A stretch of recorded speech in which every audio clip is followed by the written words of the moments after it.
Hey guys, I am coming in because I watched a video last night from Liz Kilpatrick. Her channel is Finding Elizabeth, and this isn't really necessarily a response to her, but kind of like thoughts that it triggered from listening to what she said, and then my response to her. And I thought it was something that I thought my response might be something that could be helpful for other people as well. And so I thought I should, put it in a video and put it out there. So in the video, she just talked about how, I think she's like 4 years out from surgery, and she got to a low weight. She's had some regain, and sometimes, you're okay with it, and sometimes you're not. And she's kind of at a point right now where she's just not okay with it, and she's tired of like justifying it. And I think we all have to get to that irritated place, because I think we all do have this like rebound weight gain thing. And I think one of the reasons why we have that rebound, at least I'm speaking for my own experience, it's because when we start out on this whole thing, we know it's a life change. Like we've lost weight and gained it back 100 times. So we know that if you don't keep doing what you're supposed to do, you're going to gain it back. But I think in our heart of hearts, like deep down, we still hold on to that little flicker of hope that maybe we won't have to make 100% life changes. That our stomach being smaller will be enough to get us to where we want to go. And the truth is, that's just not the way it is. That's not true.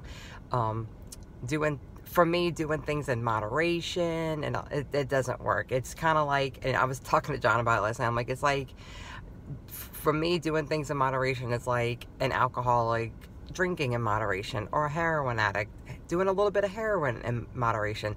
It seems totally unreasonable. So the same is true for food. For me, food is my drug of choice, and having certain foods in moderation is not a good thing. It just will trigger me to go off the rails, hence regain. So I think at some point, for maybe not everybody, but for those of us who have food issues, which obviously if we got heavy enough to have weight loss surgery, we have food issues, you have to decide, I can't do things in moderation. I have to make life changes. And so when I'm doing problem solving for work, or even things with like goal planning for myself, for life in general, I try and visualize, what do I want to look like at the end? And I'm not talking about physical. It could be physical, but like, what is my successful goal look like? And then once I have that visualized, I work backwards to where I am today and figure out all the things that need to change for me to be that person, or reach that goal. And so in terms of weight loss and weight maintenance and long-term success, I think you have to first sit down and visualize what you think you would be at your healthiest and happiest. And it doesn't, not necessarily a number, but like a feeling, like the freedom to be able to go and do things, to be comfortable in your own skin, to wear clothes that you like to wear. For me, it's the way I feel when I wear clothes that I feel like I look good in.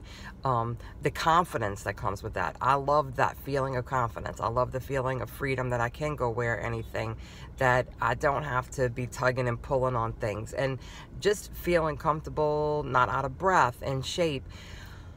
So you have to figure out for yourself, what is that healthy feeling? And then from there, figure out, what do people who have that feeling do on a regular basis? What makes them that healthy person? It's the way they eat, their food choices, their food frequency, their social activities, how often they get out and do certain kinds of exercise. And if you look at somebody who is like a marathon runner, they're very, very thin and athletic looking, you can't expect to have that body shape without doing the things that runners do. So you have to get that visual in your head. And then I told Liz that, make a list, and everything in the list should start with, I'm the kind of person that. And then you write out everything that you think that kind of person is like. So when I started keto, I had to fake it for a while, and tell myself, I'm the kind of person who does not eat carbs. I'm the kind of person who doesn't eat bread. I'm the kind of person who doesn't eat rice. I'm the kind of person who doesn't eat pasta. I'm the kind of person that will go out to eat and I won't go off on my plan. I'm the kind of person that go out to eat and ask for no bread and no rice. I'm the kind of person who is not afraid to ask for no bun for my hamburger. I'm the kind of person who is not embarrassed to eat different than everyone else around me. I'm the kind of person who's not afraid to ask for something special or ask for extra butter on the side. I'm the kind of person who goes to the gym at least 3 days a week. I'm the kind of person who pushes myself really hard in the gym and comes out super sweaty. And I don't care how horrible I look when I leave the gym. All those kind of things. And, I said, like, those things may not be true of you as of today, but it's what you want to be true of you at the end when you reach your goal. And then when you reach your goal is to stay that person. You don't change back into being the person that you were 3 years ago. You stay. Your goal is to fake it till you make it, and then once you make it, accept it and live it, and that's your life going forward. There's no going back. One of my biggest pet peeves, and I hear it a lot with keto, and it's frustrating because it's not just with keto, it's with anything, is that oh yeah, that really works, but if you go back to eating carbs, you gain all your weight back. Duh. If you go back to doing the shitty things that you were doing before, you're going to gain your weight back. I mean, if you were eating on this other plan and then you stop doing that and you start eating the way you were eating before when that got you heavy, guess what? You're going to get heavy again. It's not a fix that, a one-time fix like you take antibiotics and then the illness is gone away, the infection's gone away. No, it's a lifetime of change. And you have to be willing to accept and do the work for the entire lifetime. And I know when I was about at like 2 or 3 year mark, I can't remember, I had a lot of anger because I was like, shit, I'm gonna have to do this for the rest of my life, which hopefully is a very long time, but it's also very overwhelming to think I'm gonna have to do this work forever. But guess what? The more you do the work, the more it becomes who you are as a person, and the easier it gets because it's just a habit. It's just who you are. And people start to learn, oh, she's the kind of person that has to go to the gym on these nights. And they don't ask like you to compromise that because they know that's important to you. She's the kind of person who only likes to eat these kind of foods and doesn't eat those kind of foods. I'm not going to ask her to go out to eat, I don't know, like Chinese food. I probably wouldn't go out to eat because there's not a lot of things I can eat with that. I could find something anywhere, but people know that I'm the kind of person who eats a certain way, who cares about what I eat and my food choices, and they're willing to compromise to do that because they know it's important to me.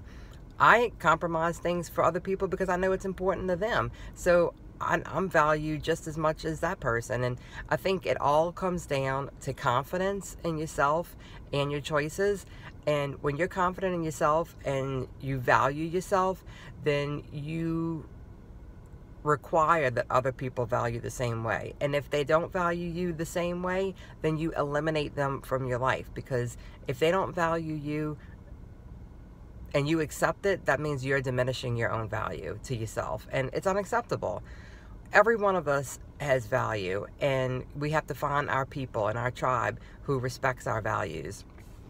So make the list. Visualize yourself. Visualize where you want to be. If you want to be the kind of person who doesn't always make food choices, then you have to accept that you're not going to be, I don't know, like whatever the perfect end game you're thinking of. The only way you could be that perfect end game is by living a perfect lifestyle, which, I mean, it's hard. You can't live a perfect lifestyle, but I feel like I'm always trying to biohack something with my life, with health. And I love my life. I love the things that I'm doing. I love to travel. I'm very happy with my life right now. And I don't want it to end. I certainly don't want it to end early because I didn't take care of myself and I didn't try to be the best person I could be.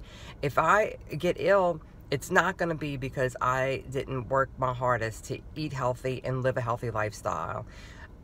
I will not have to look at myself and say, damn, why didn't I do better?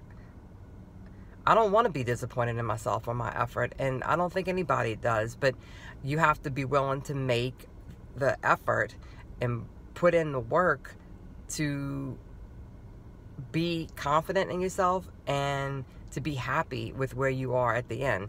If you know you're doing everything right, maybe you won't look exactly like, you're not going to look like a model. I mean, models don't even look like models. You know, they're airbrushed. But if you're not willing to put in the work, you're not even going to be close to what your end game is. And it's a lot. I guess my thing I want to reinforce is it's a lifetime change.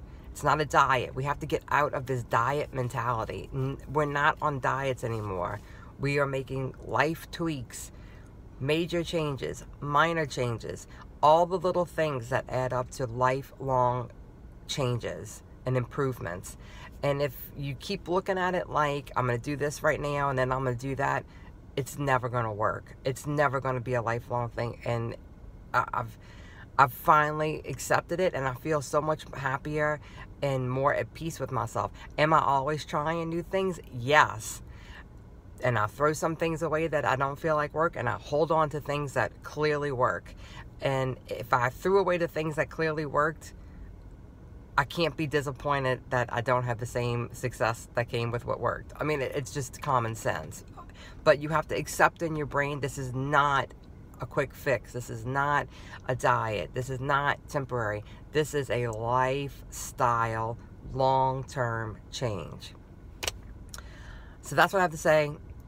I hope I didn't offend anybody, but I think sometimes we do need to hear some real talk. So go out, make it happen. Seriously.